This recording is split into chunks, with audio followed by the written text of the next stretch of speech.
In 1844, the intersection of industrial innovation, emerging communication technologies like the telegraph, and religiously inspired civic responsibility gave rise to a new era of domestic medical manufacturing. This was epitomized by Samuel S. White's porcelain teeth enterprise, which laid an early foundation for clinical engineering by aligning health related innovation with moral purpose, technological progress, and national self sufficiency.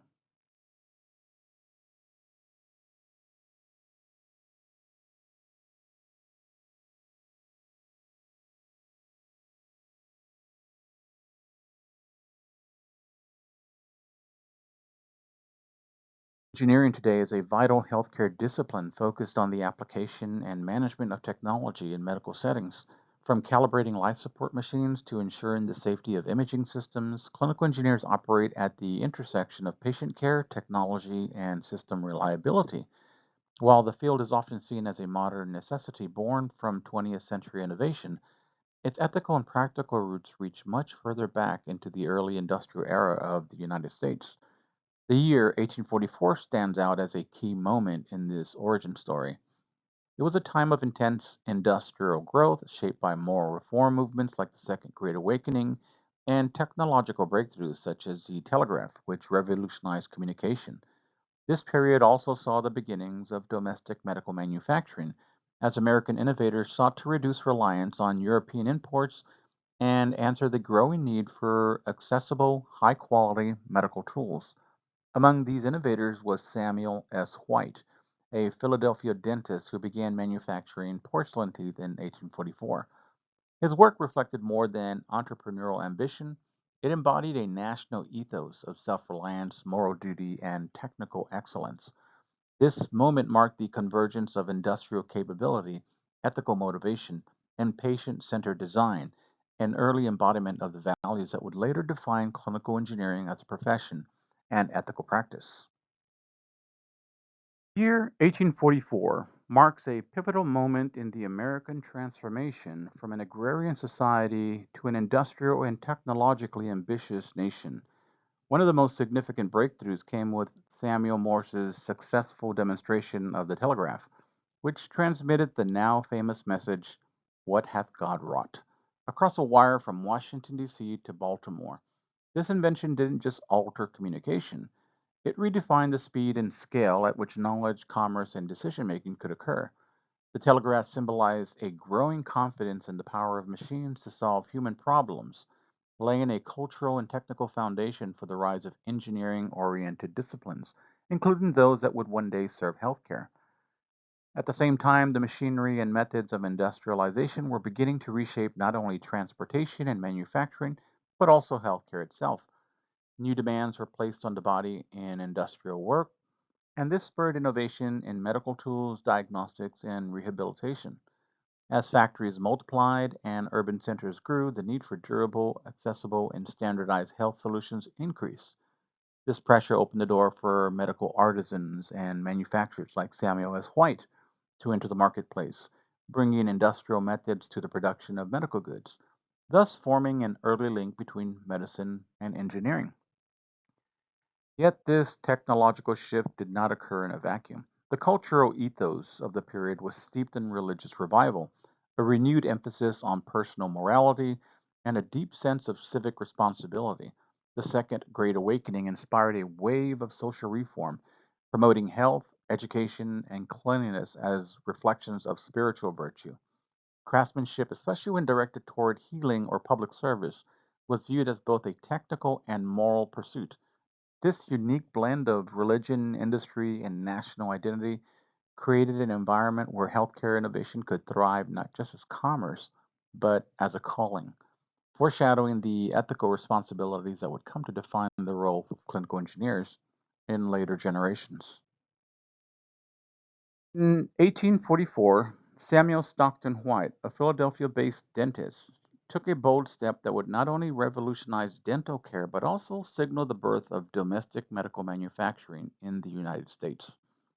At a time when most porcelain teeth were imported from Europe, costly, limited in supply, and often ill suited to American needs, White founded a company that began producing high quality artificial teeth on American soil. His enterprise rapidly expanded, eventually becoming the largest dental supply firm in the world by the end of the 19th century. In doing so, White shifted the landscape of healthcare materials from dependency on foreign imports to an era of national innovation and self reliance. White's work wasn't just technically innovative, it was emblematic of a broader cultural and economic shift. His porcelain teeth were more than replacements for lost anatomy. They represented the application of precision manufacturing, material science, and aesthetic design to human health. White embraced a production model that coined craftsmanship with repeatable quality, anticipating the principles that would later be embedded in medical device regulation and clinical engineering. He also understood the needs of both practitioner and patient, designing tools and materials that were accessible, usable, and trusted, essential traits of engineering for clinical environments. Importantly, White's success wasn't driven solely by market opportunity. It was also rooted in a sense of moral obligation. His decision to manufacture dental materials locally aligned with the religious and civic spirit of the time, which viewed innovation in service of public welfare as a moral good. White saw his products not merely as commercial items, but as instruments of health, dignity, and social uplift. In this light, his role in early medical manufacturing was not just entrepreneurial, it was profoundly ethical, anticipating the values of safety, accessibility, and integrity that are foundational to the modern field of clinical engineering. Mid 19th century was not only a time of industrial technological upheaval, it was also a period of profound spiritual revival. The Second Great Awakening, which swept across the United States during the early 1800s, transformed personal faith into public action. It promoted the belief that individual salvation was inseparable from one's duty to improve society. Health, hygiene, and personal discipline were reimagined, not as a private concern, but as moral imperatives. This religious climate elevated the healing professions, turning doctors, nurses, eventually medical manufacturers to agents of God's work. In this context, efforts to innovate in medicine, especially those aimed at accessibility and human dignity, gained powerful ethical legitimacy. Dental and medical care, long considered matters of individual fortune or misfortune, began to be reframed as responsibilities rooted in Christian service. Cleanliness, bodily integrity, and the ability to speak, eat, and work were no longer simply personal comforts. They were seen as markers of spiritual and civic virtue. For someone like Samuel S. White, creating and distributing porcelain teeth wasn't merely about profit. It was about restoring the body's function and, by extension, a person's place in the moral and economic fabric of society. This belief system transformed tools like artificial teeth from luxury items into moral necessities, especially for those hoping to live in a respectable and productive life. Religious leaders of the time also championed technological progress when it served the greater good. Far from resisting industrial change, many Protestant reformers embraced it, provided that it advanced education, health, and moral reform. In this environment, the creation of health supporting technologies, including dental materials and surgical instruments, was seen as divinely sanctioned labor. The machine, when guided by conscience, became a tool of redemption. This convergence of faith and function helped pave the way for later professions like clinical engineering, which would similarly fuse technical expertise with ethical accountability in the service of patient care. Term clinical engineering would not appear for more than a century. The foundational principles of the profession were already taking shape in the mid 1800s through the work of innovators like Samuel S. White. His manufacturing of porcelain teeth in 1844 represents an early model of what clinical engineering would eventually become, a practice grounded in the design, production, and practical application of medical technology to improve patient care. White didn't just produce dental prosthetics, he approached their creation with an engineer's mindset, focusing on form, function, and the lived experience of the user. In doing so, he exemplified the essential qualities of a clinical engineer long before the profession was formally recognized. Central to White's approach was a commitment to reliability and quality control. Unlike one off artisan dental pieces crafted by hand, his manufactured teeth were standardized for consistency, durability, and ease of integration into patient treatment. This emphasis on uniformity and repeatability was a radical shift from earlier models of care and a clear precursor to modern medical device standards. Moreover, White focused on human usability, ensuring that his products met both clinical needs and patient expectations in terms of comfort, aesthetics, and functionality. This balance of technical precision and patient centered thinking lies at the heart of what clinical engineers still do today. White's role as an artisan manufacturer placed him at a transitional point between pre industrial craftsmanship and the emerging technological healthcare system.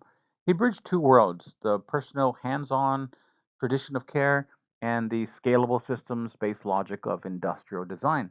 Today's clinical engineers inhabit that same space, navigating the interface between complex machinery and individual human needs.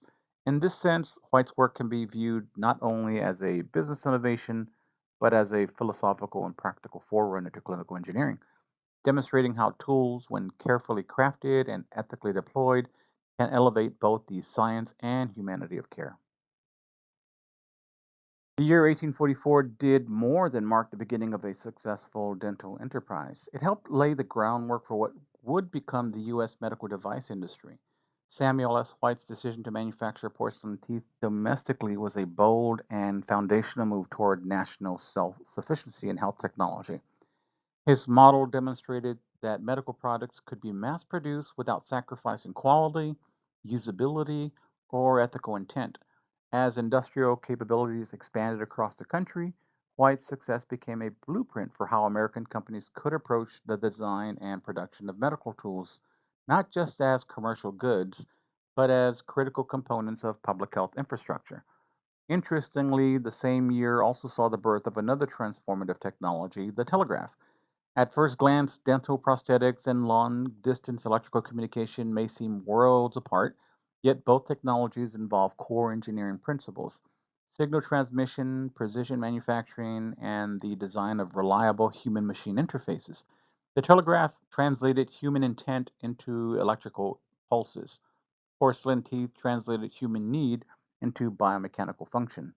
In both cases, usability and reliability were paramount. These innovations helped shape a culture of engineering that prioritized not only technical excellence but also user interaction safely and predictably. Principles that would later guide clinical engineers as they designed, maintained, and optimized medical technologies. The legacy of 1844 continues to resonate through the values it established: safety, accessibility, craftsmanship, and ethical innovation. Samuel S. White's work set a tone for how healthcare tools should be made, with attention to human needs, with scalable methods that ensured consistency, and with a moral framework that prioritized dignity over profit. These same values persist in modern clinical engineering. Whether calibrating a ventilator, designing a wearable health monitor, or integrating software into imaging systems, clinical engineers today are still working in the shadow and spirit of pioneers like White. His story reminds us that the technical progress is most powerful when it serves people first. The story of clinical engineering doesn't begin in a 20th century laboratory or a hospital basement. It begins in places like Samuel S. White's Philadelphia workshop in 1844. There, amidst the moral urgency of the Second Great Awakening and the accelerating pulse of industrial innovation, the foundational ideas of clinical engineering were quietly taking form. White's efforts to manufacture high quality porcelain teeth domestically reflected a convergence of national ambition, religious conviction, and technical ingenuity. His work affirmed that healthcare tools could be made not just efficiently, but ethically, serving both the patient's body and society's conscience. Today's clinical engineers carry this legacy forward. They are tasked with upholding the safety, reliability, and human usability of increasingly complex medical systems, responsibilities that echo White's own priorities. But they also inherit something deeper: the more imperative to ensure that technology serves care, not the other way around. From risk management to device innovation to accessibility in underserved communities, modern clinical engineers continue to walk the line between technical excellence and moral accountability. In doing so, they embody the same spirit of craftsmanship and civic purpose that defined early medical manufacturing. And as we look to the future of healthcare technology, AI driven diagnostics, remote monitoring, robotic surgery, it is more important than ever to recognize these historical roots. The field of clinical engineering was born not merely out of necessity, but out of a cultural moment that asked how tools could improve life, uphold dignity, and serve the public good. Remembering that origin invites us to imagine a future in which our most advanced systems are still guided by the oldest values: compassion, integrity, and the unwavering pursuit of healing.